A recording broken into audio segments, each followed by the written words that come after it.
जय हिंद दोस्तों।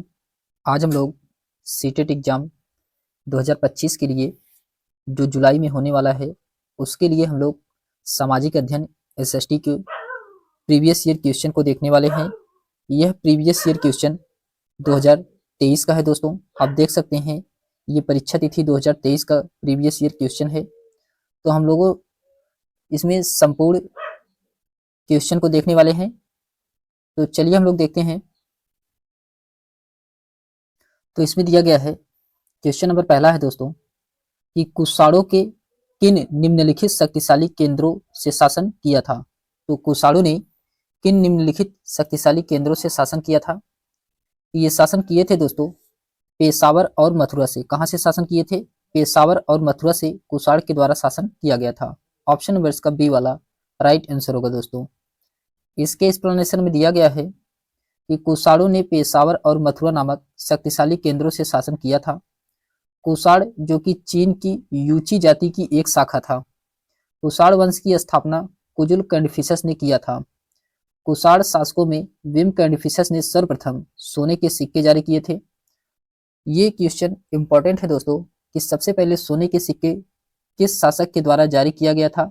ये विम कनिफिसस के द्वारा जारी किया गया था। और अगर आपसे पूछा जाए कि कौन से वंश के द्वारा जारी किया गया था, तो ये कुषाण वंश के द्वारा जारी किया गया था। ये दो महत्वपूर्ण इसमें क्वेश्चन बन सकते हैं। फिर उसके बाद आता है इस वंश का सबसे प्रतापी शासक कनिष्क था।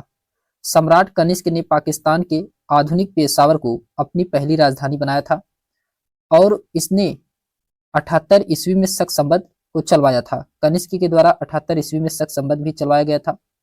फिर उसके बाद आता है क्वेश्चन नंबर सेकंड है कि निम्नलिखित कथन ए बी सी को पढ़ें और सही विकल्प का इसमें चयन करना है। कौन सा विकल्प इसमें सही है question number A B C में?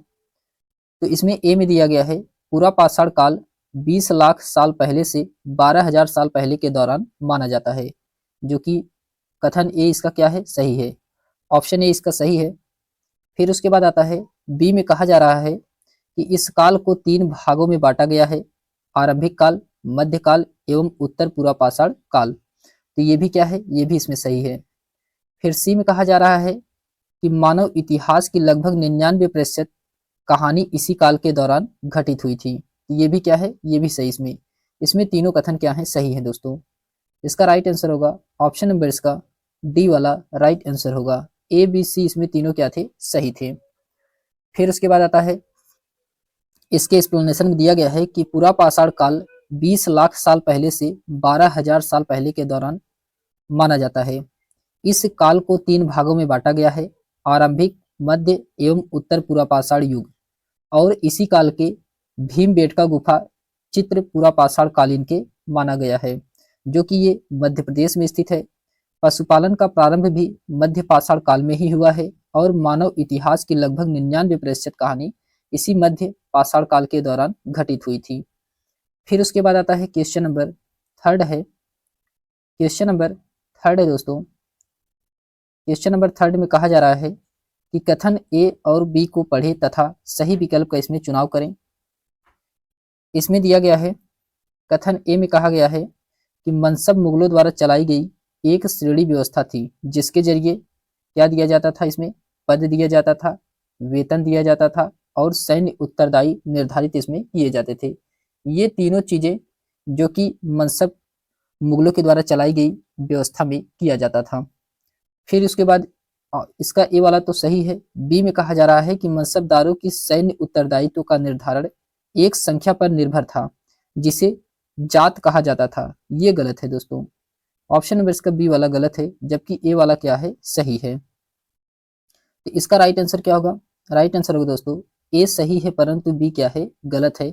ऑप्शन नंबर इसका पहला वाला ही राइट आंसर होगा। ए सही है, बी गलत है इसमें। फिर उसके बाद आता है इसके एक्सप्लेनेशन में दिया गया है कि मनसबदारी व्यवस्था एक विशिष्ट प्रशासनिक व्यवस्था थी, जिसका प्रचलन मुगल शासक अकबर ने सन 1575 ईस्वी में किया था। मनसब मुगलों द्वारा चलाई गई एक श्रेणी व्यवस्था थी, जिसके जरिए पद, वेतन और सैन्य उत्तरदायित्व निर्धारित किए जाते थे। मनसब शब्द का अर्थ है श्रेणी या पद। मनसब शब्द का अर्थ क्या है? श्रेणी या पद होता है। इस व्यवस्था के अंतर्गत 33 वर्ग आते थे। मनसब या श्रेणी व्यवस्था के अंतर्गत कितने वर्ग आते थे? तो इसमें 33 वर्ग आते थे। अकबर के शासनकाल के 40 वर्ष जात एवं सवार जैसी दोहरी व्यवस्था लागू की गई थी। इसमें मनसबदारों की सैन्य उत्तरदायित्व का निर्धारण एक निर्दिष्ट संख्या में सवार या घुड़सवार रखने की आवश्यकता थी। फिर उसके बाद आता है क्वेश्चन नंबर 4 है कि निम्नलिखित में से किस स्थान पर अशोक के अभिलेख ग्रीक और आरमाइक भाषा में पाया गया है? तो अशोक का जो अभिलेख है वह कौन से भाषा में पाया गया है, कहाँ से? ये कंधार से मिला है, कंधार से मिला है। ऑप्शन नंबर इसका ए वाला राइट आंसर होगा दोस्तों। इसके एक्सप्लेनेशन में दिया गया है कि कंधार नामक स्थान पर अशोक के अभिलेख ग्रीक और आरमाइक भाषाओं में पाया गया है। मास्की, गुर्जरा, नेत्तुर तथा उदयगोलम अभिलेखों का नाम अशोक मिलता है। तो ये जो कि मास्की हो गया, गुर्जरा हो गया, नेत्तुर हो गया और उदयगोलम में इसमें जो है अशोक का नाम क्या मिलता है? अशोक मिलता है। अशोक को देवनाम प्रिय तथा देवनाम प्रिय दस्सी उपाधि से संबोधित किया जाता है। नोट में कहा गया है कि सर्वप्रथम 1837 ईस्वी में जेम्स प्रिंसिप के द्वारा अशोक के अभिलेख को पढ़ने में सफलता मिली थी। फिर उसके बाद आता है कि अशोक के शिलालेखों की खोज 1750 में पेंट्री थेलर के द्वारा किया गया था और इनकी संख्या 14 बताई गई थी।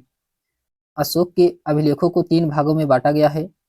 शिलालेख जो कि 14 शिलालेख हैं, स्तंभ लेख 7 हैं और गुहा लेख में, ये 3 भागों में अशोक के अभिलेख को बांटा गया है। फिर अशोक के स्तंभ लेख केवल ब्राह्मणी लिपि में लिखे गए हैं।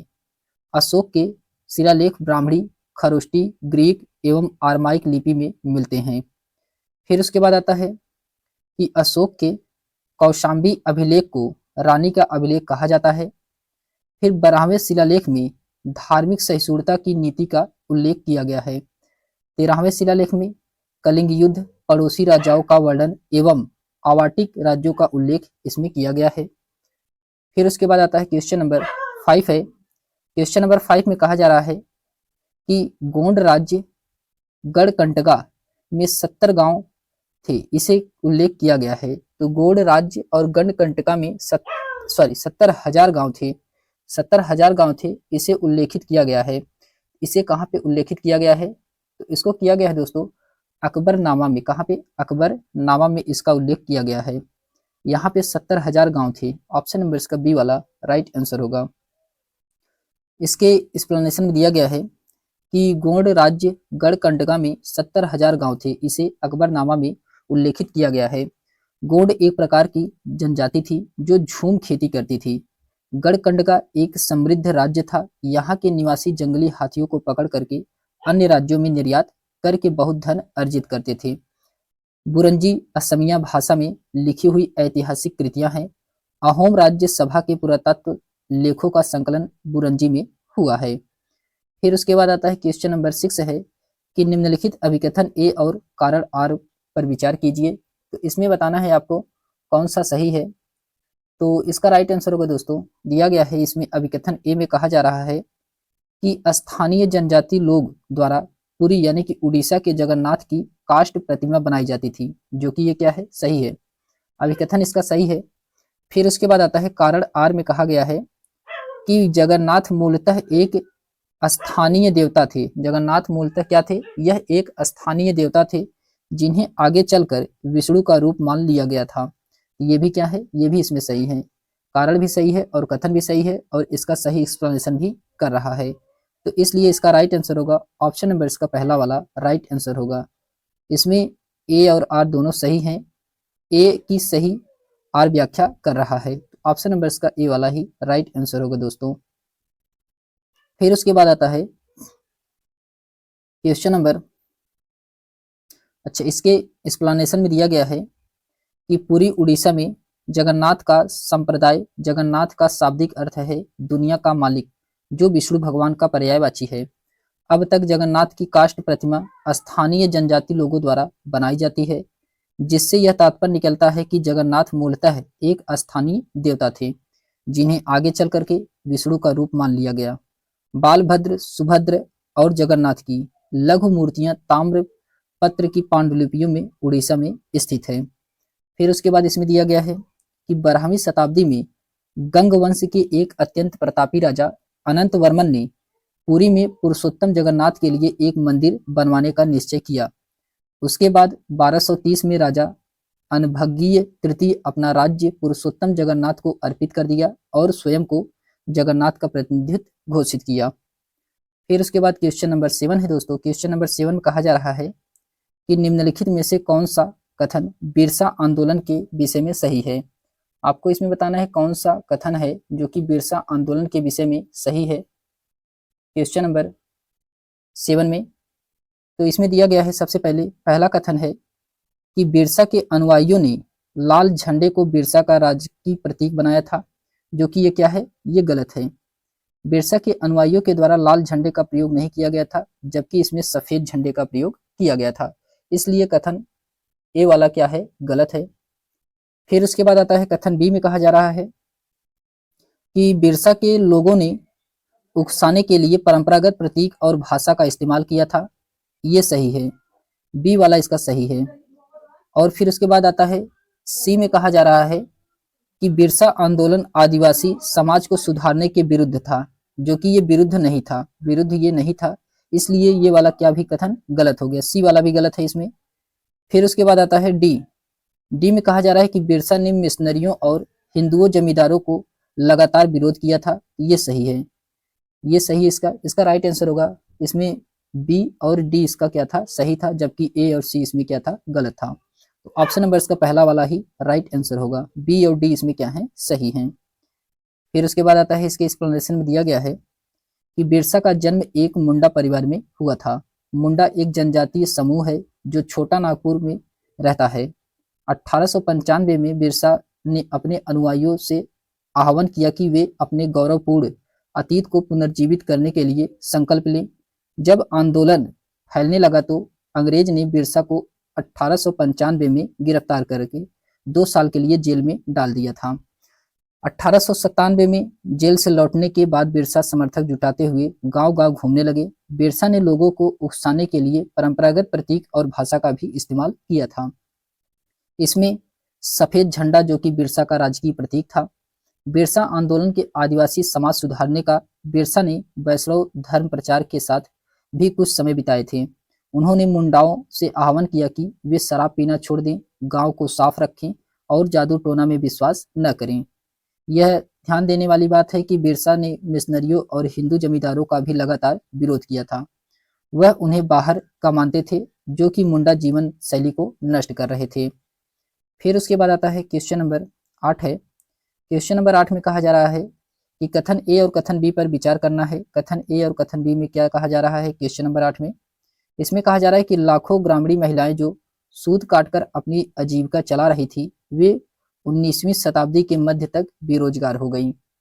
इसका कथन ए में कहा गया है जो, तो ये क्या है, ये सही है, सही है, पहला वाला इसका कथन सही है। फिर उसके बाद आता है बी में कहा गया है कि 1830 के दशक तक भारतीय बाजार ब्रिटेन में बने सूती कपड़े से पट गए। 1880 के दशक तक स्थिति यह हो गई कि भारत के लोग जितना कपड़ा पहनते थे उसमें से 2/3 ब्रिटेन से बनाता होता था। तो ये भी क्या है, इसमें ये भी सही होता है, बी वाला भी सही है और ए वाला भी इसका सही है, और इसका एक्सप्लेनेशन भी सही कर रहा है। तो इसका राइट आंसर होगा ए और बी, इसमें दोनों सही है और सही इसका एक्सप्लेनेशन भी कर रहा है। तो ऑप्शन नंबर इसका डी वाला राइट आंसर होगा दोस्तों। ए और बी इसमें दोनों सही है तथा ए का कारण बी है। फिर उसके बाद आता है क्वेश्चन नंबर, अच्छा, इसके एक्सप्लेनेशन में दिया गया है कि लाखों ग्रामीण महिलाएं जो सूत काटकर अपनी आजीविका चला रही थी, वे 19वीं शताब्दी के मध्य तक बेरोजगार हो गई। निर्धन परिवारों में आर्थिक कष्ट बना रहा था। कुछ संदर्भों में महिलाओं, वृद्ध लोगों और बच्चियों को भी ढंग से परिवार के उपलब्ध संसाधन तक पहुंचने से वंचित किया जाता था। 1880 के दशक तक स्थिति यह हो गई कि भारत के लोग जितना कपड़ा पहनते थे उसका 2/3 भाग ब्रिटेन से बना होता था, क्योंकि उस समय तक ब्रिटेन की एक पूंजीवादी देश था जहां भारत के ही सूती के कपड़े बने थे और ब्रांड के रूप में भारत में आते थे। फिर उसके बाद आता है क्वेश्चन नंबर 9 है। इसमें बताना है कि निम्नलिखित में से कौन सा कथन सही है। क्वेश्चन नंबर 9 बताना है कौन सा कथन सही है। तो इसमें दिया गया है दोस्तों, बताना है कौन सा कथन सही है। तो इसमें सही कथन है कि महात्मा गांधी और रविन्द्रनाथ टैगोर ने औपनिवेशिक शिक्षा का समर्थन किया था। ऑप्शन नंबर इसका बी वाला ही राइट आंसर होगा। इसमें महात्मा गांधी और रविन्द्रनाथ टैगोर के द्वारा औपनिवेशिक शिक्षा का समर्थन किया गया था। ये इसका क्या है, सही है। इसके एक्सप्लेनेशन में दिया गया है कि महात्मा गांधी और रविन्द्रनाथ टैगोर ने अपने औपनिवेशिक शिक्षा का विरोध किया। गांधी जी का मानना था कि शिक्षा केवल भारतीय भाषाओं में ही दी जानी चाहिए। उनके मुताबिक अंग्रेजों में दी जा रही शिक्षा भारतीयों का अपाहिज बना देगी। वहीं रविन्द्रनाथ टैगोर का कथन था है कि शिक्षा को सृजनात्मकता के साथ प्रकृति में साथ जोड़ना चाहिए, प्रकृति प्रवेश के साथ जोड़ना चाहिए। और इसमें गांधी जी पश्चिमी सभ्यता और मशीनों व प्रौद्योगिकी के उपासना के कट्टर आलोचक थे। टैगोर आधुनिक पश्चिमी सभ्यता और भारतीय परंपरा के श्रेष्ठ तत्वों का सम्मिश्रण चाहते थे। अतः औपनिवेशिक शिक्षा का दोनों ने विरोध किया, इसीलिए यह कथन क्या था, सही था। फिर क्वेश्चन नंबर 10 है दोस्तों कि प्राचीन ग्रंथों में विधवाओं को जलने की अनुमति कहीं नहीं दी गई है। तो यह कथन किस समाज सुधारक के साथ जुड़ी हुई है? यह कथन किस समाज सुधारक के साथ जुड़ा हुआ है? ये राजा राम मोहन राय के साथ जुड़ा हुआ है। राजा राम मोहन राय, ऑप्शन नंबर इसका डी वाला राइट आंसर होगा दोस्तों। राजा राम मोहन राय इसका राइट आंसर है। फिर उसके बाद आता है, इसके एक्सप्लेनेशन में दिया गया है कि प्राचीन ग्रंथों में विधवाओं को जलाने की अनुमति कहीं दी नहीं गई है। यह कथन प्रसिद्ध समाज सुधारक राजा राम मोहन राय के साथ जुड़ी हुई है। इन्होंने भारतीय पुनर्जागरण का अग्रदूत और आधुनिक भारत का जनक कहा जाता है। इन्होंने बाल विवाह, सती प्रथा, जातिवाद, कर्मकांड, पर्दा प्रथा आदि का भरपूर क्या था, विरोध किया था। फिर उसके बाद क्वेश्चन नंबर 11 है। क्वेश्चन नंबर 11 में कहा जा रहा है कि भारत में अंग्रेजों के शासन के दौरान निम्नलिखित में से कौन से संगठन ने जाति उन्मूलन पर मुख्य ध्यान दिया था? तो जाति उन्मूलन पर किसने ध्यान दिया था? ये सत्यशोधक समाज। सत्यशोधक समाज, ऑप्शन नंबर इसका डी वाला राइट आंसर होगा। सत्यशोधक समाज के द्वारा इस पर ध्यान दिया गया था। फिर उसके बाद आता है, इसके एक्सप्लेनेशन में दिया गया है कि भारत में अंग्रेजों के शासन के दौरान सत्यशोधक समाज नामक संगठन ने जाति उन्मूलन पर मुख्य ध्यान दिया। सत्यशोधक समाज नामक संगठन की स्थापना 1873 में ज्योतिबा फूले के द्वारा किया गया था। यह एक छोटे से समूह के रूप में शुरू हुआ था और इस संगठन का प्रमुख उद्देश्य शूद्र एवं अस्पृश्यता जाति के लोगों को विमुक्त कराना था। इसी समय ज्योतिबा फूले ने 1873 ईस्वी में गुलामगिरी नामक पुस्तक लिखी थी। ये इंपॉर्टेंट है दोस्तों, ये कई बार क्वेश्चन पूछा गया है कि गुलामगिरी नामक पुस्तक ये किसका है? ये ज्योतिबा फूले का है। 1873 में इसका प्रकाशन हुआ था। फिर उसके बाद आता है क्वेश्चन नंबर 12 है। क्वेश्चन नंबर 12 में कहा जा रहा है कि टीपू सुल्तान द्वारा अंग्रेजों का विरोध के संदर्भ में कथन है। तो टीपू सुल्तान के द्वारा अंग्रेज के विरोध के संदर्भ में कथन है। तो इसमें कहा गया है, कथन ए में कहा जा रहा है कि अपनी मृत्यु तक टीपू सुल्तान अंग्रेजों के विरुद्ध लड़ते रहे। ये क्या है, सही है। टीपू सुल्तान क्या है कि अपनी मृत्यु तक अंग्रेजों से लड़ते रहे थे, ये जो कि सही है। कथन बी में कहा जा रहा है कि उसने अंग्रेजों की सांस्कृतिक परंपराओं का विरोध किया। ये भी इसमें सही है। दोनों इसमें कथन क्या है, सही हैं। कथन ए भी सही है और कथन बी भी इसका सही है। तो इसका राइट आंसर होगा दोस्तों ऑप्शन नंबर इसका सी वाला राइट आंसर होगा। ए और बी इसमें दोनों क्या हैं, सही हैं। फिर उसके बाद आता है, इसके एक्सप्लेनेशन में दिया गया है कि अपनी मृत्यु तक टीपू सुल्तान अंग्रेजों के विरुद्ध लड़ते रहे। प्रथम आंग्ल मैसूर युद्ध जो कि 1767 से 1769 ईस्वी के बीच लड़ा गया था, इसमें हैदर अली विजयी हुआ। हैदर अली की मृत्यु के बाद उसका पुत्र टीपू सुल्तान मैसूर की गद्दी पर बैठा था। टीपू सुल्तान का जन्म 1750 ईस्वी में हुआ था। मंगलोरों की संधि द्वारा टीपू सुल्तान ने अंग्रेजों ने एक दूसरे के विजित क्षेत्र को वापस कर दिया। टीपू ने हमेशा अंग्रेजों की सांस्कृतिक परंपराओं का विरोध किया था। उन्होंने 1787 ईस्वी में यादशाह की उपाधि धारण की थी। टीपू ने अपने राजधानी श्रीरंगपट्टनम में स्वतंत्रता के वृक्ष लगवाए, जो यह एक प्रतीक थे कि वह अंग्रेजों के अधीन नहीं है। टीपू ने जैकोबिन क्लब का सदस्य था और अपने नागरिकों को टीपू कहलाना पसंद करता था। टीपू सुल्तान की मृत्यु चतुर्थ आंग्ल मैसूर युद्ध में 1799 ईस्वी में रंगपट्टनम में हुई थी। फिर उसके बाद आता है क्वेश्चन नंबर 13 है कि poverty and un British rule in India नामक पुस्तक के लेखक कौन है। तो poverty and un British rule in India नामक पुस्तक के लेखक हैं दोस्तों दादा भाई नौरोजी। कौन है? दादा भाई नौरोजी हैं। ऑप्शन नंबर इसका डी वाला राइट आंसर होगा। इसके एक्सप्लेनेशन में दिया गया है कि poverty and un British rule in India नामक पुस्तक के लेखक दादा भाई नौरोजी थे। इन्होंने grand old man of India और भारत के औपचारिक राजदूत के रूप में भी जाना जाता है। यह एक भारतीय राजनेता थे, व्यापारी एवं विद्वान लेखक थे। यह 1892 से 1895 ईस्वी के बीच फिन्सबरी सेंट्रल का प्रतिनिधित्व करने वाले ब्रिटिश हाउस ऑफ कॉमन में लिबरल पार्टी के सदस्य थे। फिर उसके बाद क्वेश्चन नंबर 14 है कि किन किन देशों के राजनेता गुट निरपेक्ष आंदोलन का हिस्सा थे। तो ये कौन कौन से देश के थे जो कि गुट निरपेक्ष आंदोलन के हिस्सा थे। इसमें भारत था, यूगोस्लाविया था, इंडोनेशिया था, घना और मिस्र, ये देश जो कि गुट निरपेक्ष के आंदोलन का हिस्सा थे। ऑप्शन नंबर इसका पहला वाला राइट आंसर होगा। फिर उसके बाद आता है क्वेश्चन नंबर, अच्छा इसके एक्सप्लेनेशन में दिया गया है दोस्तों कि भारत, इंडोनेशिया और यूगोस्लाविया, घना, मिस्र, इन सभी देशों ने राजनेता जो कि गुट निरपेक्ष आंदोलन के हिस्सा थे। गुट निरपेक्ष आंदोलन की स्थापना औपनिवेशिक व्यवस्था के पतन के दौरान हुई थी। यह दौर था जब एक नए नए देश औपनिवेशिक गुलामी से आजाद हो रहे थे। सितंबर 1961 में यूगोस्लाविया के बेलग्रेड में गुट निरपेक्ष आंदोलन का पहला शिखर सम्मेलन आयोजित किया गया था और इसमें कुल 25 देश के प्रतिनिधियों ने हिस्सा लिया था। इसमें कितने देश थे? इसमें कुल 25 देशों के द्वारा हिस्सा लिया गया था। फिर उसके बाद आता है दोस्तों क्वेश्चन नंबर 15 है। क्वेश्चन नंबर 15 में कहा जा रहा है कि इनमें से किन ग्रहों के चारों ओर छल्ले होते हैं। तो कौन से ग्रह के चारों ओर छल्ले होते हैं? तो ये बृहस्पति ग्रह के चारों ओर छल्ला होता है, शनि के चारों ओर छल्ला होता है और यूरेनस के ओर होता है नेपच्यून। नेपच्यून के चारों ओर छल्ले नहीं होते हैं। तो इसका राइट आंसर होगा ए, बी, सी इसका राइट आंसर होगा। ऑप्शन नंबर इसका ए वाला राइट आंसर होगा दोस्तों। इसके एक्सप्लेनेशन में दिया गया है कि बृहस्पति, शनि, यूरेनस, अरुण, इन सभी ग्रहों के चारों ओर छल्ले होते हैं। बृहस्पति के बारे में हम लोग जानते हैं। इसमें दिया गया है कि यह सौरमंडल का सबसे बड़ा ग्रह है। बृहस्पति क्या है? सौरमंडल का सबसे बड़ा ग्रह है। यह अपने अक्ष पर सबसे तीव्र गति से घूर्णन करता है।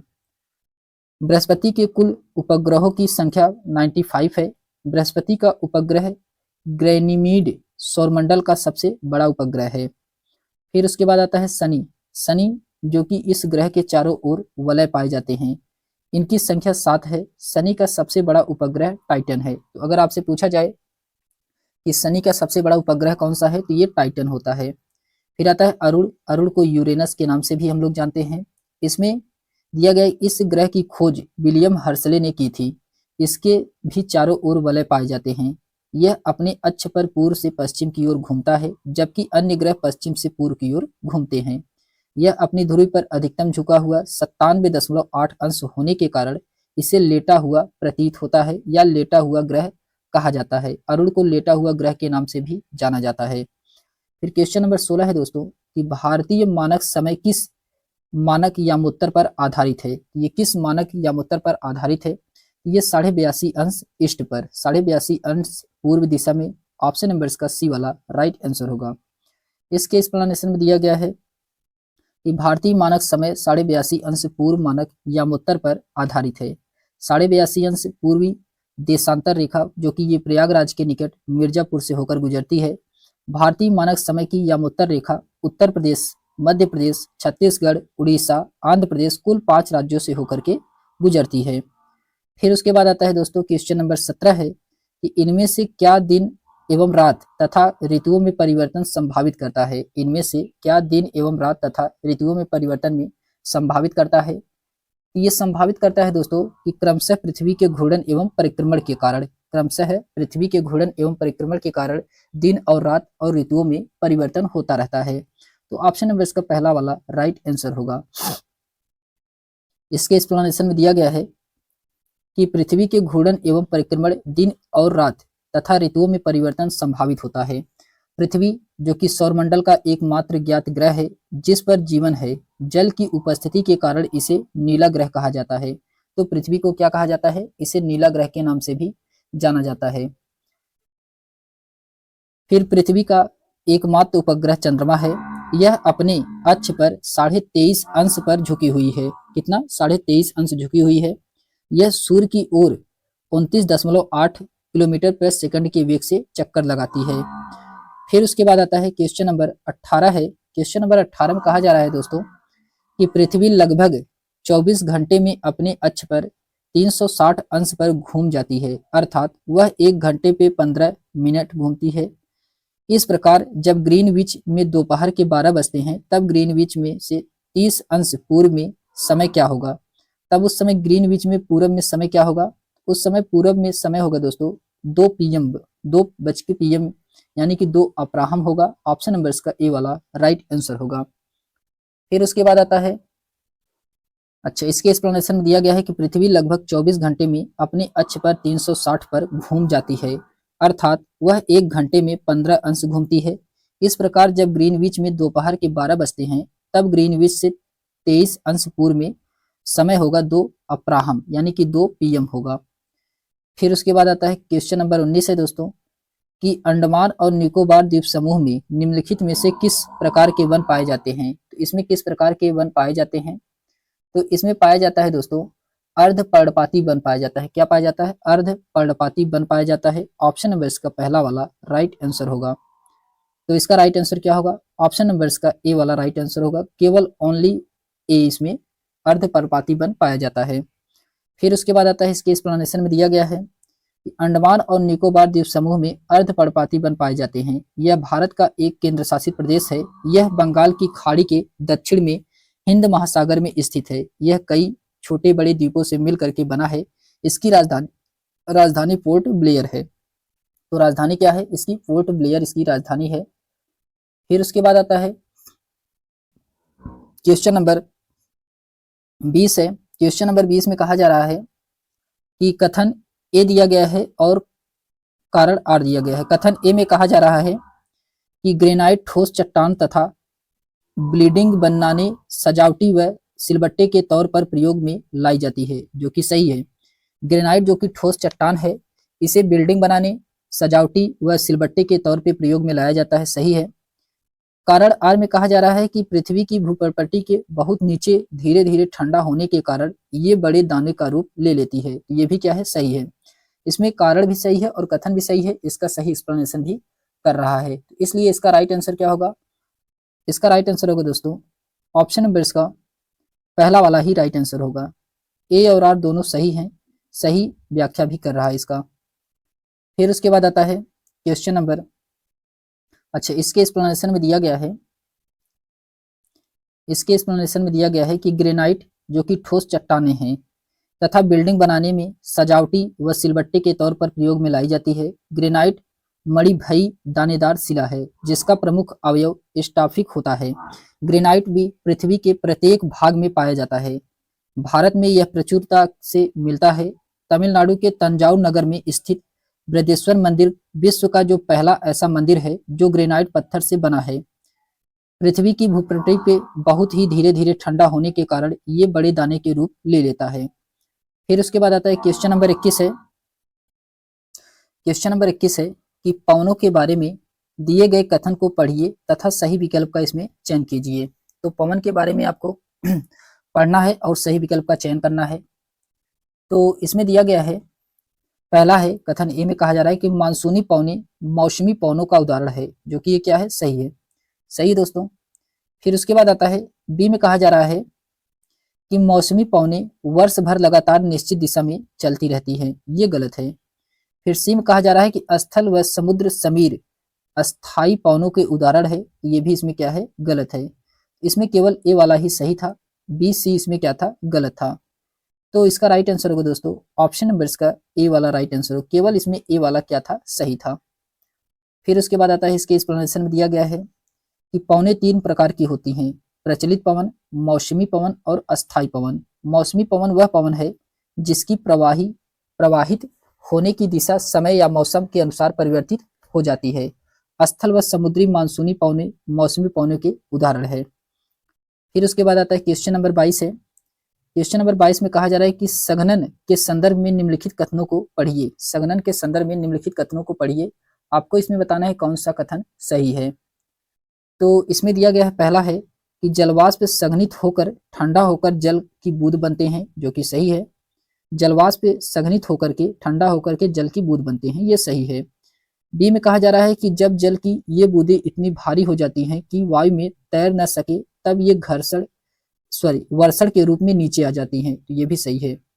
फिर उसके बाद सी में कहा जा रहा है कि आकाश में उड़ते हुए जेट हवाई जहाज अपने पीछे पदचिन्ह छोड़ जाते हैं क्योंकि इंजनों से निकली नमी संघनित हो जाती है, ये भी इसमें सही है। इसमें तीनों कथन क्या था, सही था। तीनों कथन इसमें सही था, तो इसलिए इसका राइट आंसर होगा दोस्तों, इसमें तीनों कथन सही है, इसलिए इसका राइट आंसर होगा ऑप्शन नंबर इसका डी वाला राइट आंसर होगा। ए बी सी इसमें क्या है, सभी सही है। फिर उसके बाद आता है इसके एक्सप्लेनेशन में दिया गया है कि गैस से द्रव बनाने की परिघटना को सघन कहते हैं। सघन तब होता है जब ओसांक हिमांक बिंदु से कम या ज्यादा रहता है। जलवाष्प संघनित होकर ठंडा होकर जल की बूंदें बनाते हैं। यह प्रक्रिया वाष्पन के विपरीत है। ये प्रायः जल चक्र के संदर्भ में ही इसका प्रयोग होता है। वर्ष भर एक प्रकार का सघन है। आकाश में उड़ता हुआ एक जेट हवाई जहाज अपने पीछे पदचिन्ह क्यों छोड़ता है, क्योंकि इंजन से जो निकली नमी संघनित हो जाती है, इसीलिए। फिर क्वेश्चन नंबर 23 है कि तिब्बती एंटीलोप का शिकार के ऊन शहतूत के लिए किया जाता है, क्योंकि किया जाता है, तो इसलिए किया जाता है दोस्तों क्योंकि इसमें क्या होता है, इसमें यह वजन में हल्का होता है, जो कि सही है। यह वजन में हल्का होता है, सही है। यह अत्यधिक गर्म होता है, ये भी सही है, अत्यधिक गर्म होता है। और सिम कहा जा रहा है यह जानवर बहुत अधिक संख्या में पाया जाता है, ये गलत है दोस्तों। ये जानवर बहुत अधिक संख्या में नहीं पाए जाते हैं, जबकि ए और बी इसका क्या था, सही था। तो इस हिसाब से इसका राइट आंसर होगा दोस्तों ऑप्शन नंबर इसका पहला वाला राइट आंसर होगा। ए और बी इसमें क्या है, सही है। फिर उसके बाद आता है इसके एक्सप्लेनेशन में दिया गया है कि तिब्बती एंटीलोप का शिकार इसके ऊन शहतूत के लिए किया जाता है, क्योंकि यह वजन में हल्का होता है तथा यह अत्यधिक गर्म भी होता है। यह पूर्वोत्तर तिब्बती पठार में पाए जाते हैं।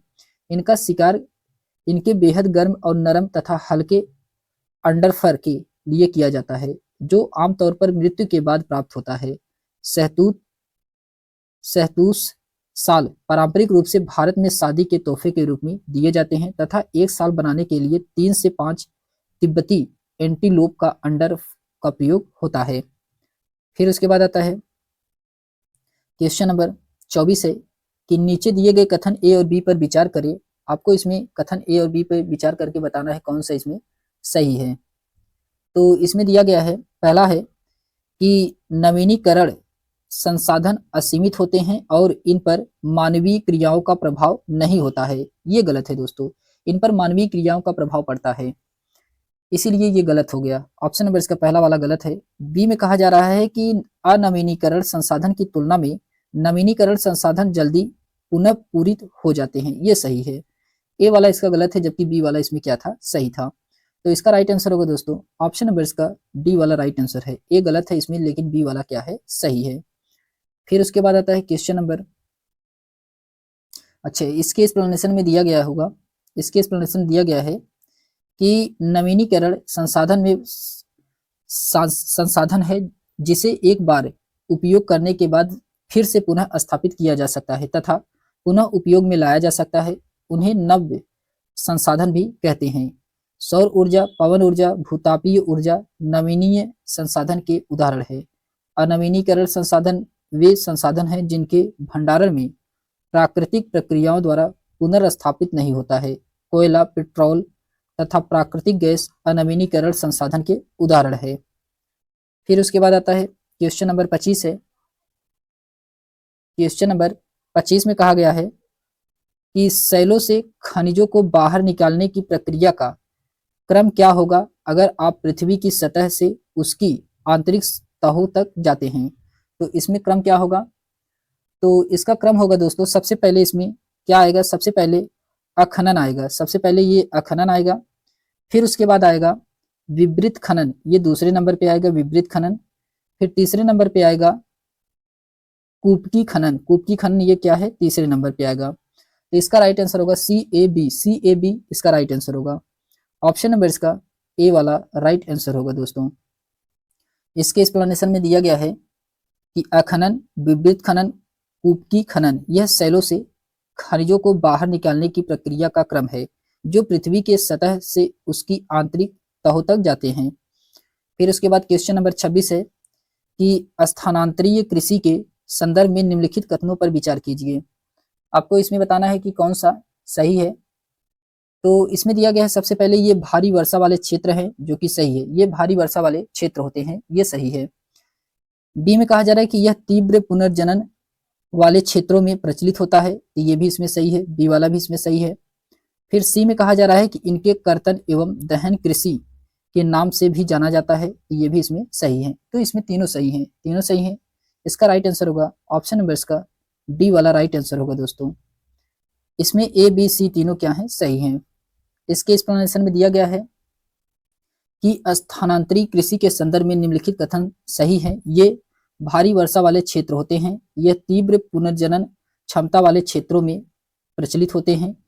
इस कृषि प्रणाली को कर्तन दहन कृषि के नाम से जाना जाता है। यह कृषि अमेजन बेसिन के सघन क्षेत्रों, उष्णकटिबंधीय अफ्रीका, दक्षिण पूर्व एशिया और पूर्वोत्तर भारत में प्रचलित है। फिर उसके बाद क्वेश्चन नंबर 27 है कि इसमें कहा जा रहा है कि अगर आप कक्षा में प्रेयरी और बोल्ट पर परिचर्चा कर रहे हो तो आप विश्व मानचित्र पर किस क्षेत्र को अंकित करेंगे? तो इसमें आप विश्व के मानचित्र को किस क्षेत्र पर अंकित किया जाएगा?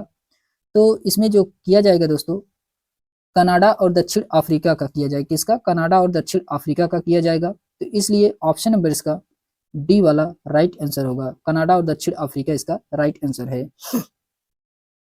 फिर उसके बाद आता है, इसके एक्सप्लेनेशन दिया गया है कि अगर आप कक्षा में प्रेयरी और बोल्ट पर परिचर्चा कर रहे हैं तो आप विश्व मानचित्र पर क्रमशः कनाडा और दक्षिण अफ्रीका क्षेत्र को अंकित करेंगे। यह शीतोष्ण कटिबंधीय घास के मैदानों में उदाहरण है। यह 30 अंश से 45 अंश अक्षांशों के मध्यवर्ती भागों में पाए जाते हैं। उत्तरी गोलार्ध में स्थलीय विस्तार अधिक होने के कारण इस मैदान को विस्तार कहीं कहीं 50 अंश उत्तरी अक्षांश तक पाया जाता है। इन घास के मैदानों को संयुक्त राज्य अमेरिका व कनाडा में प्रेयरी, अर्जेंटीना, उरुग्वे, ब्राजील में पंपास और दक्षिण अफ्रीका में बोल्ट और यूरेशिया में स्टेपीज तथा ऑस्ट्रेलिया में डाउन्स कहा जाता है। ये जो कि बहुत महत्वपूर्ण घास के मैदान होते हैं दोस्तों, ये कई बार एग्जाम में पूछा जाता है। फिर उसके बाद आता है क्वेश्चन नंबर 28 है कि रूढ़िबद्ध धारणाओं के संदर्भ में निम्नलिखित वाक्यों पर ध्यान दीजिए। आपको इसमें रूढ़िबद्ध धारणाओं के संदर्भ में बताना है कौन सी सही है।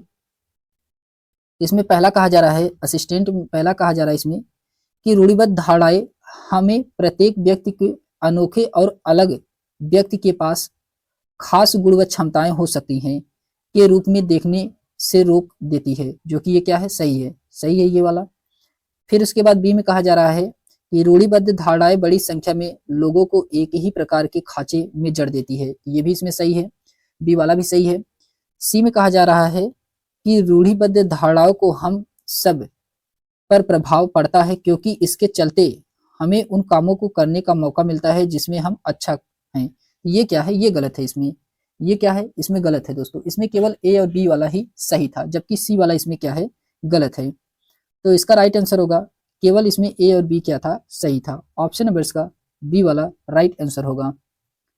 इसके एक्सप्लेनेशन में दिया गया है, इसके एक्सप्लेनेशन में कहा जा रहा है कि रूढ़िवाद एक प्रकार की विचारधारा है जो किसी चीज के बारे में पुराने समय से चली आ रही तथा एवं सिद्धांतों पर विश्वास करती है एवं उसी को स्वीकार करती है।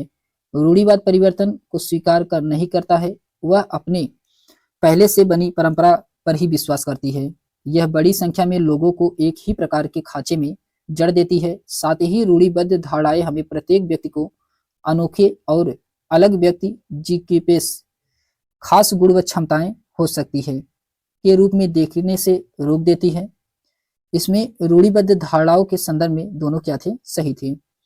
फिर उसके बाद आता है क्वेश्चन नंबर 29 है कि निम्नलिखित में से उन क्षेत्रों को पहचान कीजिए जहां से अतीत में आए अरबी और चीनी के व्यापारियों के उल्लेखनीय सांस्कृतिक प्रभाव है। तो आपको उन क्षेत्रों को पहचान करना है जहां से अरबी और चीनी के व्यापारी आए थे। तो ये क्षेत्र कौन कौन से हैं? ये क्षेत्र है दोस्तों, कहाँ से आए थे? तो ये केरल और लद्दाख से आए थे। अरबी और चीनी कहाँ से आए थे? केरल और लद्दाख से ये आए थे। तो इसका राइट आंसर होगा केरल और लद्दाख। ऑप्शन नंबर इसका बी वाला राइट आंसर होगा दोस्तों। फिर उसके बाद आता है इसके एक्सप्लेनेशन में दिया गया है कि केरल और लद्दाख यह दो प्रमुख क्षेत्र है जहां अतीत में आए अरबी और चीनी के व्यापारियों के उल्लेखनीय सांस्कृतिक प्रभाव है। लद्दाख जम्मू कश्मीर के पूर्वी पहाड़ियों में बसा एक रेगिस्तान इलाका है। लद्दाख के रास्ते ही बौद्ध धर्म तिब्बती पहुंचा था। लद्दाख को छोटा तिब्बत भी कहा जाता है। केरल जो कि भारत के दक्षिण पश्चिमी कोने में बसा हुआ है। सबसे पहले अरबी एवं यहूदी व्यापारी केरल आए थे। चीन के व्यापारी भी केरल आए थे। यहाँ पर मछली पकड़ने के लिए जो जाल इस्तेमाल किए जाते थे वे चीनी जालों से हूबहू मिलते थे, अतः उन्हें चीना वाला कहा गया है। क्या कहा गया है? चीना वाला उन्हें कहा गया है। फिर उसके बाद आता है क्वेश्चन नंबर 30 है। क्वेश्चन नंबर 30 में कहा जा रहा है कि भारत के राष्ट्रपति का चुनाव किसके द्वारा होता है?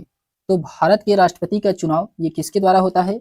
ये निर्वाचक मंडल के द्वारा अप्रत्यक्ष चुनाव होता है। निर्वाचक मंडल के द्वारा अप्रत्यक्ष चुनाव होता है। ऑप्शन नंबर इसका सी वाला राइट आंसर होगा।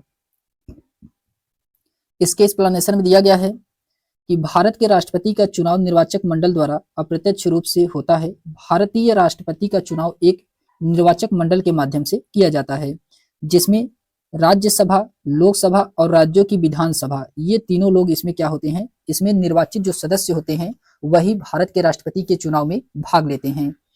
यह आयोजन भारतीय चुनाव आयोग द्वारा इलेक्शन कमीशन के द्वारा किया जाता है। निर्वाचक मंडल संसद के उच्च एवं निम्न सदन यानी कि राज्यसभा और लोकसभा के सांसदों के सभी निर्वाचित सदस्यों एवं राज्य व केंद्र शासित प्रदेशों के दिल्ली और पांडुचेरी की विधानसभाओं के निर्वाचित सदस्य इसमें क्या होते हैं? भाग लेते हैं। अनुच्छेद 54 में राष्ट्रपति का चुनाव है और अनुच्छेद 55 में राष्ट्रपति के चुनाव की प्रक्रिया को दिया गया है। फिर उसके बाद आता है क्वेश्चन नंबर 31 है। क्वेश्चन नंबर 31 में कहा जा रहा है दोस्तों, इसमें कहा जा रहा है कि हमारा संविधान यह सुनिश्चित करता है कि शासन की व्यवस्था केवल कुछ विशेषाधिकृत लोगों को सम्मिलित नहीं की करती जो सभी के लिए निर्णय ले। यह सरकार के विभिन्न स्तर हैं जो संविधान से ही अपनी ताकत और अधिकार प्राप्त करते हैं। तो ये क्या होता है? यह भारतीय संविधान के निम्नलिखित विशेषताओं की व्याख्या करता है। तो किसकी यह व्याख्या कर रहा है? ये व्याख्या कर रहा है संघवाद की। संघवाद की व्याख्या कर रहा है। ऑप्शन नंबर इसका ए वाला राइट आंसर होगा दोस्तों। फिर उसके बाद आता है इसके एक्सप्लेनेशन में दिया गया है कि हमारा संविधान यह सुनिश्चित करता है कि शासन की व्यवस्था केवल कुछ विशेषाधिकृत लोगों को सम्मिलित नहीं करती है जो कि सभी के लिए निर्णय ले। यहाँ सरकार के विभिन्न स्तर हैं जो संविधान से ही अपनी ताकत और अधिकार प्राप्त करते हैं। यह संविधान के संघवाद की विशेषता की व्याख्या करता है। संघवाद यानी कि फेडरलिज्म मूल रूप से एक द्वैध सरकार प्रणाली डुअल गवर्नमेंट सिस्टम है जिससे एक केंद्र और कई राज्य सम्मिलित होते हैं। संघवाद संविधान की मूल संरचना के स्तंभों में से एक है। जैसा कि सर्वोच्च न्यायालय में SR बोम्बई बनाम भारत संघ मामले में दोहराया था कि राज्य संघ के महज उपांग नहीं है और राज्य और संघ यह सुनिश्चित करना चाहिए कि राज्यों की शक्तियों को कुचला नहीं जाएगा। फिर उसके बाद आता है कि संघीय सिद्धांतकार केसी वीयर के अनुसार भारतीय संविधान की प्रकृति अर्ध संघीय है यानी कि क्वासी फेडरल है। क्वासी फेडरल है, ये केसी वीयर के द्वारा कहा गया है। फिर उसके बाद क्वेश्चन नंबर 32 है। इसमें कहा जा रहा है क्वेश्चन नंबर 32 में कि इनमें से कौन सी स्थिति भारत के एक शहर में आए प्रवासी मजदूर की अवस्था को सबसे करीब दर्शाती है? तो इसमें से कौन है? यह है दोस्तों, इसमें से कि राजन एक ठेले पर एक दिन में सामान बेचता है और रात होने पर उसी में सो जाता है। ये है ऑप्शन नंबर इसका बी वाला राइट आंसर होगा। फिर उसके बाद आता है, इसके एक्सप्लेनेशन में दिया गया है कि राजन एक ठेले पर दिन में सामान बेचता है और रात होने पर उसी में सो जाता है। यह स्थिति भारत के एक शहर में आए अप्रवासी मजदूर की व्यवस्था को सबसे करीब से दर्शाती है।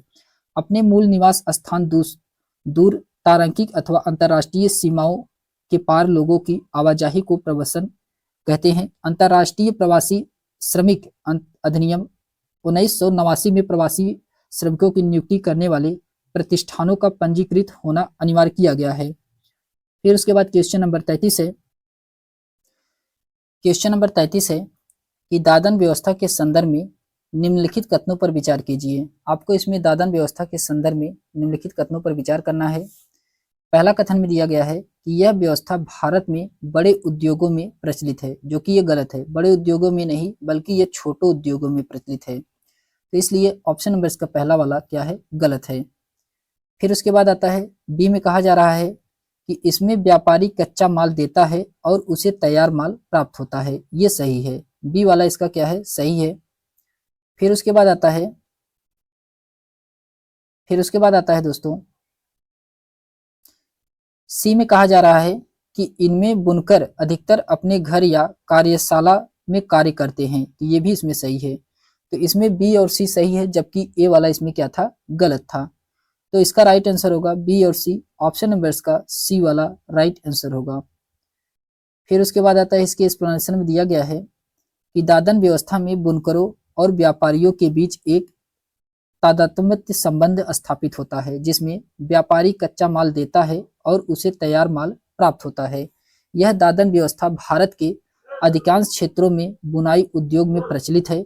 इसमें बुनकर अधिकतर अपने घर या कार्यशाला में कार्य करते हैं। फिर उसके बाद आता है क्वेश्चन नंबर 34 है कि एक विरोध प्रदर्शन के दौरान पुलिस द्वारा हेक्टेयर पीटरसन की हत्या की घटना किस ऐतिहासिक संघर्ष से जुड़ी हुई है। ये कौन से ऐतिहासिक संघर्ष से जुड़ी हुई थी? ये जुड़ा हुआ था दोस्तों कि दक्षिण अफ्रीका में रंगभेद नीति के खिलाफ संघर्ष। दक्षिण अफ्रीका में रंगभेद नीति के खिलाफ संघर्ष, ऑप्शन नंबर इसका सी वाला राइट आंसर होगा। इसके एक्सप्लेनेशन में दिया गया है कि एक विरोध प्रदर्शन के दौरान पुलिस द्वारा हेक्टेयर पीटरसन की हत्या की घटना दक्षिण अफ्रीका में रंगभेद नीति के खिलाफ संघर्ष से जुड़ी हुई है। रंगभेद प्रणाली ने लोगों को उनकी त्वचा के रंग के आधार पर विभाजित करने का कार्य किया। इसी रंगभेद प्रणाली के कारण ही अश्वेत लोगों को मदद के अधिकार से वंचित रखा गया। रंगभेद व्यवस्था उपनिवेशिक और जाति के चरम को दर्शाता है। रंगभेद के खिलाफ लंबे संघर्ष के बाद वर्ष 1994 में दक्षिण अफ्रीका ने आखिरकार स्वतंत्रता प्राप्त की और एक नए संविधान का निर्माण किया। रंगभेद प्रतिबंध लगा दिया गया। इसी नए निर्मित संविधान में सभी को समान अधिकार दिए गए हैं। फिर उसके बाद क्वेश्चन नंबर 35 है कि हिंदू उत्तराधिकार अधिनियम धारा 2005 निम्नलिखित में से किस कारण हेतु लैंगिक समानता की ओर एक कदम है। ये लैंगिक समानता की ओर एक कदम है। यह है दोस्तों, यह है कि यह बेटियों को पिता की संपत्ति पर अधिकार दिलाता है। यह बेटियों के पिता की संपत्ति पर अधिकार दिलाता है। ऑप्शन नंबर इसका बी वाला राइट आंसर होगा। इसके एक्सप्लेनेशन में दिया गया है कि हिंदू उत्तराधिकारी अधिनियम धारा 2005 के अनुसार यह बेटियों को पिता की संपत्ति पर अधिकार दिलाता है। सितंबर 2005 में 1956 के अधिनियम में संशोधित के बाद 2005 से महिलाओं को संपत्ति विभाजन के लिए साहदायिक के रूप में मान्यता दी गई है। इस अधिनियम की धारा 6 में संशोधित किया गया है ताकि यह साहदायक की पुत्री को भी जन्म से साहदायिक बनाया जा सके तथा यह लैंगिक समानता की ओर एक महत्वपूर्ण कदम है। फिर उसके बाद आता है क्वेश्चन नंबर 36 है कि भारतीय के दिन को याद करने के लिए गणतंत्रता दिवस मनाया जाता है। तो भारतीय किस दिन याद करने के लिए गणतंत्र दिवस मनाते हैं? ये संविधान के लागू होने के दिन, संविधान इसी दिन लागू हुआ था। ऑप्शन नंबर इसका सी वाला राइट आंसर होगा। फिर उसके बाद आता है, इसके एक्सप्लेनेशन दिया गया है कि भारतीय संविधान के लागू होने के दिन को याद करने के लिए गणतंत्र दिवस मनाते हैं। भारतीय संविधान की मूल संरचना भारत सरकार अधिनियम 1935 पर आधारित है। भारत का संविधान 26 नवंबर 1949 को औपचारिक रूप से अंगीकृत किया गया तथा 26 जनवरी 1950 को भारतीय संविधान पूर्ण रूप से लागू था। तब से 26 जनवरी के दिन प्रतिवर्ष गणतंत्र दिवस के रूप में मनाया जाता है। फिर उसके बाद क्वेश्चन नंबर 37 है। क्वेश्चन नंबर 37 में कहा जा रहा है कि राम्या एक बेकरी में सहयोग कर्मी के रूप में काम करती है। उसके मालिक का महंगा मोबाइल फोन चुराने के झूठे आरोप में अभियुक्त बनाया जाता है, परंतु वह अपनी खराब आर्थिक स्थिति के चलते अपने बचाव के लिए वकील नहीं कर पाती है। तो उसके केस का प्रतिनिधित्व करने के लिए भारतीय संविधान के किस अनुच्छेद के अनुसार राज्य द्वारा वकील दिया जाएगा? ये कौन से अनुच्छेद के तहत राज्य के द्वारा वकील दिया जाएगा? ये अनुच्छेद होगा दोस्तों 39A। अनुच्छेद 39A के द्वारा इसे वकील दिया जाएगा, जो कि ये सरकारी वकील कहते हैं इसे। ऑप्शन नंबर इसका बी वाला राइट आंसर होगा। फिर उसके बाद आता है, इसके एक्सप्लेनेशन में दिया गया है, इसके एक्सप्लेनेशन में कहा गया है दोस्तों कि भारत के संविधान के भाग 4 अनुच्छेद 36 से 51 में राज्यों के नीति निर्देशक सिद्धांत यानी कि डीपीएसपी में शामिल है। यह आयरलैंड के संविधान से लिया गया है डीपीएसपी। 42वें संविधान संशोधन 1976 के द्वारा अनुच्छेद 39A में कहा गया है कि राज्य गरीबों को निःशुल्क कानूनी सहायता प्रदान करेगा। फिर उसके बाद आता है कि इसमें अनुच्छेद 39A के तहत राज्य द्वारा वकील दिया जाएगा। फिर उसके बाद क्वेश्चन नंबर 38 है कि अभिकथन ए और कारण आर को पढ़िए और उपयुक्त विकल्प का इसमें चयन करना है। क्वेश्चन नंबर 38 में तो इसमें दिया गया है दोस्तों, कहा जा रहा है, ए में कहा गया है कि ऊपरी न्यायालय के फैसले निचले की सारी न्यायालय को मानना होता है, जो कि सही है। जो ऊपर की न्यायालय होते हैं उसके फैसलों को जो उसके नीचे की न्यायालय होते हैं उसे मानना पड़ता है, जो कि सही है। फिर बी में आर में कहा जा रहा है कि भारत के पास एकीकृत न्याय व्यवस्था है, तो ये भी सही है। भारत के पास कैसी न्याय व्यवस्था है? तो एकीकृत भारत के पास न्याय व्यवस्था है।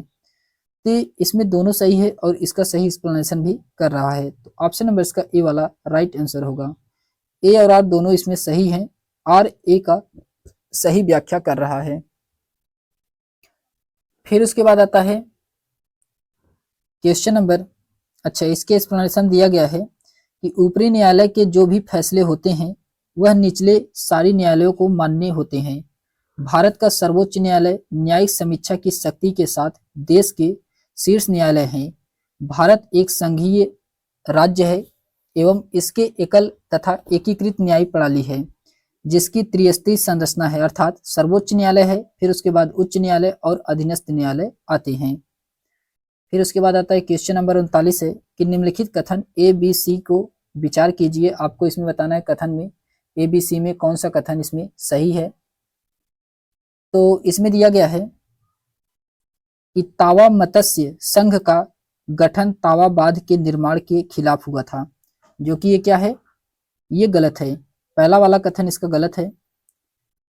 फिर उसके बाद बी वाले में कहा जा रहा है कि तावा मत्स्य संघ का गठन मध्य प्रदेश के जंगल निवासियों के जीवन निर्वहन के लिए बांध पर मछलियां पकड़ने के काम को जारी रखने के अधिकार की रक्षा के लिए हुआ था। ये सही है, बी वाला इसका सही है।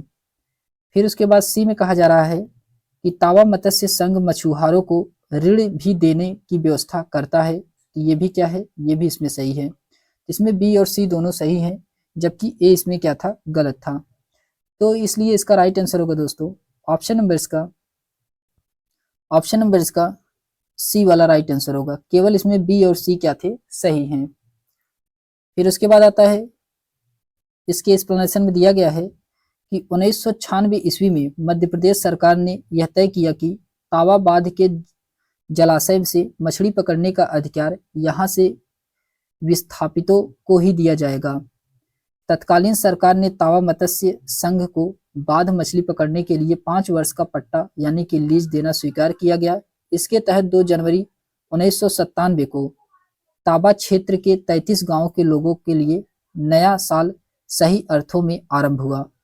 तावा मत्स्य संघ मछुआरों को ऋण देने की व्यवस्था भी करता है। फिर उसके बाद आता है क्वेश्चन नंबर 40 है कि जनजातीय भाषाओं के बारे में दिए गए निम्न कथनों को पढ़िए। जनजातीय भाषाओं के बारे में दिए गए आपको इसमें से निम्न कथन को पढ़ करके सही आंसर को बताना है, कौन सा इसमें सही है। तो पहला है कि संथाली भाषा का अपना बड़ी मात्रा में प्रकाशन होता है, जिसमें इंटरनेट पर पत्रिकाएं भी शामिल होती हैं। ये सही है, इसका पहला वाला इसका सही है। बी में कहा जा रहा है कि जनजातीय भाषाएं संस्कृत से बिल्कुल अलग हैं और संभवतः उतनी ही पुरानी हैं। ये क्या है, ये इसमें सही है। दोनों इसमें क्या है, सही है। ए और बी इसमें दोनों सही हैं। तो इसका राइट आंसर होगा ऑप्शन नंबर इसका सी वाला राइट आंसर होगा। इसमें ए और बी दोनों क्या हैं, सही हैं। इसके एक्सप्लेनेशन में दिया गया है, इसके एक्सप्लेनेशन में कहा जा रहा है, इसके एक्सप्लेनेशन में कहा जा रहा है कि वर्ष 2003 में 92वें संविधान संशोधन अधिनियम द्वारा संथाली भारतीय संविधान की 8वीं अनुसूची में बोडो डोगरी संथाली भाषाओं के साथ भारत की आधिकारिक भाषा के रूप में सूचीबद्ध किया गया है। 8वीं अनुसूची में इसमें शामिल करने का अर्थ था कि भारत सरकार संथाली भाषा के विकास के लिए प्रतिबद्ध थी। संथाली भाषा का इंटरनेट पर पत्रिकाएं भी शामिल हैं। भारत की वर्ष 2011 की जनगणना के अनुसार देश भर में संथाली बोले जाने वाले 70 लाख से अधिक लोग हैं, जो कि जनजातीय भाषाएं संभवतः पुरानी तथा संस्कृत से बिल्कुल अलग होती हैं। फिर उसके बाद क्वेश्चन नंबर 41 है दोस्तों। क्वेश्चन नंबर 41 में कहा जा रहा है, इसमें क्वेश्चन नंबर 41 में दिया गया है, क्वेश्चन नंबर 41 में दिया गया है कि इसमें सामाजिक विज्ञान अधिगम के तरीके। क्वेश्चन नंबर 41 है, इसमें कॉलम एक्स और कॉलम वाई का मिलान कराना है। सामाजिक विज्ञान अधिगम के तरीके दिए गए हैं और विवेचन का अर्थ दिया गया है। तो इसमें दिया गया है दोस्तों व्यवहारवादी। व्यवहारवादी ये जो कि क्या होते हैं, ये होते हैं व्यवहारवादी में सीमित कौशल और तथ्यों के संचयन, सीमित कौशल और तथ्यों के संचयन दूसरा सही है। रचनावादी में क्या होता है, रचनावादी में होता है अधिगमकर्ता केंद्रीकृत और प्रासंगिक होता है। अधिगमकर्ता केंद्रीकृत और प्रासंगिक होता है, चौथा सही है। बहुविषयक उपागम, बहुविषयक उपागम जो कि विषय हमेशा स्वतंत्र होते हैं, विषय हमेशा क्या होते हैं, स्वतंत्र होते हैं। फिर आता है अंतर विषयी उपागम में समाकलित ज्ञान में सहायता करना होता है। तो इसका पहला सही है। तो इसका राइट आंसर होगा दोस्तों ए का दूसरा सही है, बी का चौथा सही है, सी का तीसरा सही है और डी का इसमें पहला सही है। तो इसीलिए इसका राइट आंसर होगा ऑप्शन नंबर इसका बी वाला राइट आंसर होगा दोस्तों। इसके एक्सप्लेनेशन में दिया गया है वही। फिर उसके बाद आता है क्वेश्चन नंबर 42 है। क्वेश्चन नंबर 42 में कहा जा रहा है कि निम्नलिखित में से कौन सा शब्द इतिहास में पूरा स्थल की सही व्याख्या प्रस्तुत करता है। तो इतिहास में पूरा स्थल की व्याख्या को सही प्रस्तुत करता है। तो इसमें वह स्थान जहां औजार बर्तन और इमारतें जैसी वस्तुओं के अवशेष मिले हों। ऑप्शन नंबर इसका बी वाला ही राइट आंसर होगा। फिर उसके बाद आता है इसके एक्सप्लेनेशन दिया गया है कि वह स्थान जहां औजार बर्तन और इमारतें जैसी वस्तुओं के अवशेष मिले हों। यह तथ्य इतिहास में पूरा स्थल की सही व्याख्या प्रस्तुत करता है। प्राचीन भारतीय इतिहास की विशद सामग्री को समझने योग्य बनाने के लिए इतिहासकारों ने इसे 3 भागों में बांटा है। कौन कौन से? प्रागैतिहासिक काल, आद्य ऐतिहासिक काल और ऐतिहासिक काल। प्रागैतिहासिक काल इतिहास पूर्णतः पुरातात्विक साक्ष्यों से ही ज्ञात होता है, क्योंकि इस काल का कोई लिखित साक्ष्य उपलब्ध नहीं है। फिर उसके बाद आता है क्वेश्चन नंबर 43 है। क्वेश्चन नंबर 43 में कहा जा रहा है, क्वेश्चन नंबर 43 में इसमें कहा जा रहा है दोस्तों कि एक शिक्षिका अपने विद्यार्थियों के साथ अल्पसंख्यक समुदाय के जीवंत अनुभव के बारे में चर्चा करना चाहती है। कौन सी अति उपयुक्त शिक्षण रणनीति होगी। इसमें आपको शिक्षण रणनीति बताना है कौन सी है सही। तो इसमें सही शिक्षण रणनीति होती है दोस्तों अल्पसंख्यक प्रभुत्व वाले क्षेत्रों लोगों की दैनिक गतिविधियों पर एक प्रस्तुतिकरण। ऑप्शन नंबर इसका डी वाला राइट आंसर होगा। इसके एक्सप्लेनेशन दिया गया है कि अल्पसंख्यक प्रभुत्व वाले क्षेत्रों में लोगों की दैनिक गतिविधियों पर एक प्रस्तुतिकरण एक अति उपयुक्त शिक्षण रणनीति होगी, जिस पर एक शिक्षिका अपने विद्यार्थियों के साथ अल्पसंख्यक समुदाय के जीवंत अनुभव के बारे में चर्चा करना चाहती है। भारतीय संविधान में भी अल्पसंख्यक वर्गों के संबंधित चर्चा की गई है। अनुच्छेद 29 अल्पसंख्यक वर्गों के हितों का संरक्षण सुरक्षा संबंधित अधिकार उल्लिखित है। फिर अनुच्छेद 30 में शिक्षा स्थानों की स्थापना और प्रशासन करने का अल्पसंख्यक वर्गों का अधिकार प्रदान किया गया है। फिर उसके बाद क्वेश्चन नंबर 44 है। क्वेश्चन नंबर 44 में कहा गया है कि प्रारंभिक शिक्षा के विद्यार्थियों को जाति आधारित भेदभाव के मुद्दे से परिचित कराने के लिए निम्नलिखित में से कौन से संसाधन का प्रयोग कर सकते हैं। इसमें कौन से संसाधन का प्रयोग कर सकते हैं, तो इसमें किया जाता है दोस्तों कि डॉक्टर भीमराव अंबेडकर के बचपन के अनुभव के वृत्तांत। ऑप्शन नंबर इसका डी वाला राइट आंसर होगा। डॉक्टर भीमराव अंबेडकर के बचपन का वृत्तांत, ऑप्शन नंबर इसका डी वाला राइट आंसर होगा। इसके एक्सप्लेनेशन में दिया गया है कि डॉक्टर भीमराव अंबेडकर के बचपन के अनुभव के वृत्तांत का प्रयोग प्रारंभिक शिक्षा के विद्यार्थियों को जाति आधारित भेदभाव मुद्दे से परिचित कराने के लिए एक महत्वपूर्ण तथ्य हो सकता है। अंबेडकर ने जातिगत भेदभाव को दूर करने हेतु 1936 में एनिहिलेशन ऑफ कास्ट यानी कि जाति प्रथा का विनाश नामक पुस्तक लिखी है। फिर उसके बाद आता है क्वेश्चन नंबर 45 है। इसमें कहा जा रहा है कि एक इतिहास की अध्यापिका मौर्य वंश का उदय के विषय को अपने विद्यार्थियों को पढ़ाना चाहती है। निम्नलिखित में से कौन सी शिक्षण सहायक सामग्री का इस्तेमाल करना चाहिए। इसमें कौन सी शिक्षण सहायक सामग्री का इस्तेमाल करना चाहिए, तो इसमें करना चाहिए दोस्तों कि प्रगतिशील समय रेखा का करना चाहिए। ऑप्शन नंबर इसका सी वाला राइट आंसर होगा। इसके एक्सप्लेनेशन में दिया गया है कि एक इतिहास की अध्यापिका जो कि मौर्य वंश का उदय के विषय में अपने विद्यार्थियों को पढ़ाना चाहती है, इसके लिए उसे प्रगतिशील समय रेखा शिक्षण सहायक सामग्री का प्रयोग करना चाहिए। प्रगतिशील समय रेखा भारतीय इतिहास की समय रेखा है जिसमें भारत के इसके पूर्ववर्ती राज्यों में महत्वपूर्ण कानूनी और क्षेत्रीय परिवर्तन तथा राजनीतिक घटनाएं दी गई हैं। फिर उसके बाद क्वेश्चन नंबर 46 है कि विविधता के बारे में पढ़ने के लिए वृत्त चित्र प्रासंगिक है अगर शिक्षक इसका प्रयोग के लिए करता है। इसका प्रयोग किसके लिए करता है, तो इसका प्रयोग करता है दोस्तों एक अनजान भौगोलिक स्थान में जीवन के अनुभव उपलब्ध कराने के लिए। ऑप्शन नंबर इसका पहला वाला राइट आंसर होगा। ऑप्शन नंबर इसका पहला वाला राइट आंसर होगा।